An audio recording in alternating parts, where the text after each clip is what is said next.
संपूर्ण देश हा आज भारतीय जनता पक्षाच्या अंमलाखाली आहे आणि भारतीय जनता पक्षाच्या सत्तेचं मूळ जे आहे ज्याच्यामध्ये आम्ही सुद्धा सहभागी होतो ते म्हणजे राम मंदिर. राम मंदिरासाठी जे आंदोलन झालं होतं त्या आंदोलनामध्ये अनेक शिवसैनिक सुद्धा सहभागी होते. देशातील तमाम हिंदू हा सहभागी होता. तो काळ आजही आपल्यापैकी अनेकांना आठवत असेल. आपल्या माध्यमातून ती सारी दृश्य जनतेच्या मनामध्ये खोलवर रुजलेली आहेत. कारसेवकांवरती झालेले अत्याचार, मग झालेलं गोधराचं हत्याकांड, अहमदाबाद मधली दंगल, अगदी मुंबईमध्ये सुद्धा जे काही घडलं होतं, बॉम्बस्फोट असतील, आणखीन काही गोष्टी असतील, त्याच्यामध्ये हिंदूंनी बरंच काही सोसलं होतं. आणि त्या सगळ्याचं मी असं म्हणेन भांडवल करून भारतीय जनता पक्ष जो हे आंदोलन सुरू होण्याच्या आधी संपूर्ण देशामध्ये त्याचे फक्त 2च खासदार होते आणि गांधीवादी समाजवाद हा त्याने अंगीकारलेला एक कार्यक्रम होता.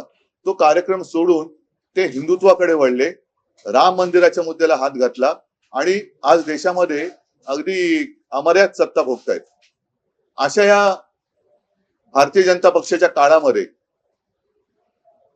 राम मंदिर हा मुद्दा वेगळ्या एका गोष्टीमुळे चर्चेला जातोय हे दुर्दैव आहे.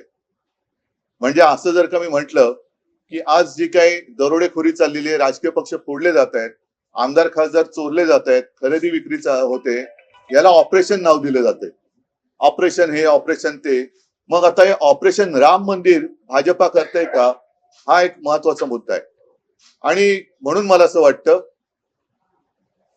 की या सगळ्या बातम्या दाखवल्या जात असतील नसतील, बातम्या छापून येत असतील नसतील, पण चोरी तर होते. राम मंदिरावरती दरोडा तर टाकला जातोय, टाकला गेलाय, त्याच्याबद्दल पुरावे सुद्धा दिले गेलेत. काही जणांचं म्हणणं असं आहे की त्या चोरीचा पैसा हा इतर पक्ष फोडण्यासाठी वापरला जातोय. हे फार गंभीर आहे.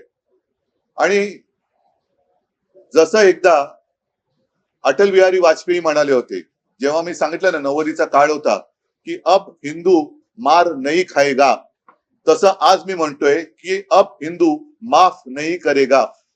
जे जे मंदिर लुटतायत, मग ते भाजपचे कोणी असतील किंवा आणखीन कोणी असतील, पण लेकिन अब हिंदू माफ नहीं करेगा उनको.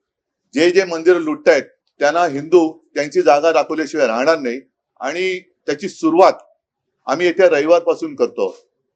येत्या रविवारी 5 तारखेला संध्याकाळी 4च्या सुमारास दादर इथे पुणे एकेकाळी जो एक कबूतरखाना होता तिथे एक मारुतीचं मंदिर आहे. त्या मंदिराच्या समोर तमाम हिंदूंना, ज्यांना ज्यांना असं वाटतंय की भाजपच्या कालखंडामध्ये हिंदुत्व धोक्यात आले म्हणून ज्यांनी मोर्चे काढले होते त्यांना सुद्धा मी आमंत्रित करतोय. पक्ष वगैरे न बघता जे जे राम भक्त असतील, जे जे हिंदू आहेत, ज्यांना ज्यांना रामाच्या मंदिरात होत असलेली चोरी ही सहन होत नाहीये, पण जाब विचारायचं वाटतोय, ते सगळेजण तिकडे 4च्या सुमारास जमतील. मी स्वतः तिकडे जाणार आहे. माझ्यासोबत शिवसेनेचे नेते असतील, लोकप्रतिनिधी असतील आणि मी तर म्हणेन केवळ शिवसैनिकच नाही तर तमाम राम भक्त असतील.